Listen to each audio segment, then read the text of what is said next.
Yes, we're doing it.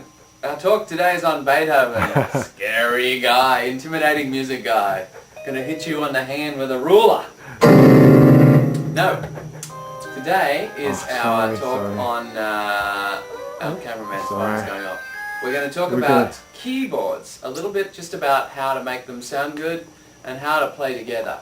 And first off, just a rudimentary setup, you know, this is actually an electric piano. It's got a nice grand piano sound, and you know, that's a good place to start.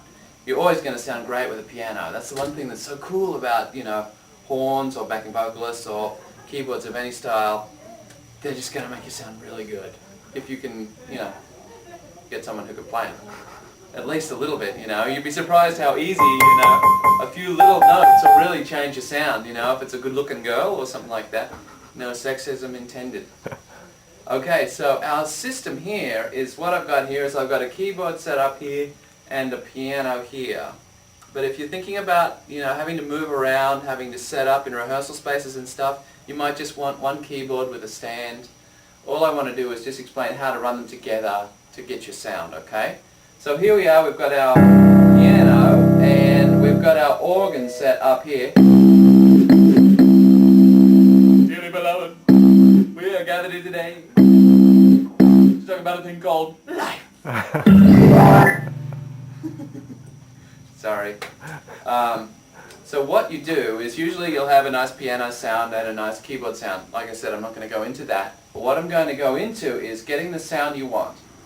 Now, what happens in my experience is to puss them together. So actually put this keyboard out into an input on the back of your piano, and then out of the piano into your amplified sound, which you're probably going to want to amplify your sound in the rehearsal room and then on stage. And there's a couple of ways that you're going to have to do it.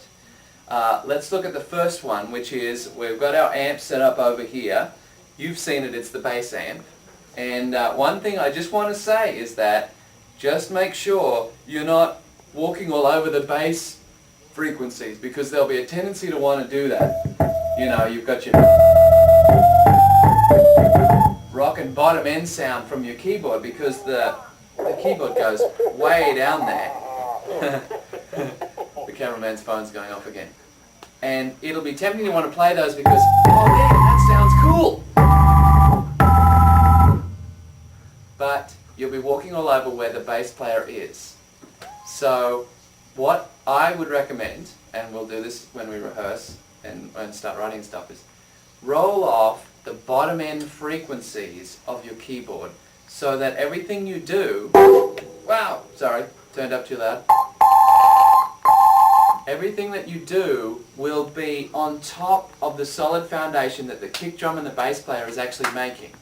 Because, believe me, when you start recording, when you get on stage, all the professional guys, they roll off completely the frequencies on the bottom end of the piano because they're already being taken care of by the bass player. Just think of the Doors or something, you know, Rick Manzarek's playing away on he's playing his bass on the left hand and he's playing all his keyboard parts. There's no bottom end on the keyboard. He's playing that bass and then he's not playing all these chords down on the left hand side of the piano.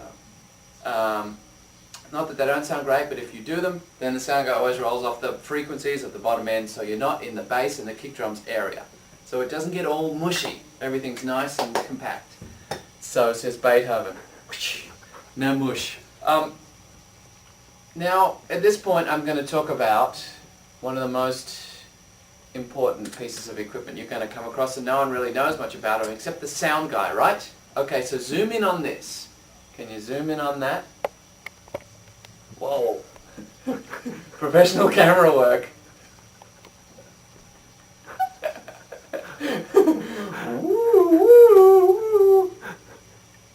Handy cam. Okay, did you succeed? Yes. Okay, what this is called a direct injection box. Guitar players, not necessarily so much, will find out about these because usually they put microphones in front of their amps when they go on stage. But bass players definitely, and keyboard players definitely. Because this is how you get sound into everybody else's speakers, right? Now, what there is there's a microphone plug in the back here, and then 2 instrument plugs in the back. So what happens is, you take the cord out of your keyboard, plug it into this box, and then the other cord comes out of this box and into your amplifier, right? And then the third plug comes out of here into your rehearsal PA or into your performance PA or anything like that. And this is really essential for a keyboard player because keyboards sound great in everyone's speakers. Usually they sound really good in the PA, and that's another thing we're going to talk about too, is that we may set up a rehearsal condition where you actually have keyboards in the rehearsal PA that you're actually going to rehearse in the room, because oh my god, if you can hear the keyboard player, it's incredible. So we might try that as an example when we look at setting up your PA so that you can hear each other, you know what I mean?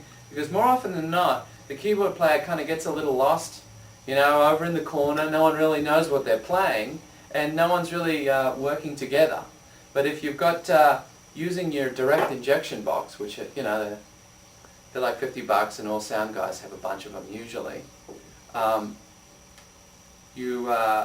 You run it through. Wow, I totally forgot what I was talking about. When you run your keyboards through, you know, good sound, then all of a sudden you work together. Right? I might have to edit this. Yeah, I don't know. Okay, so direct injection box, keyboards. We run them together so that you can adjust the sound of your sounds from here and not having to go to your amplifier and tweaking each individual channel. And then what was the other thing?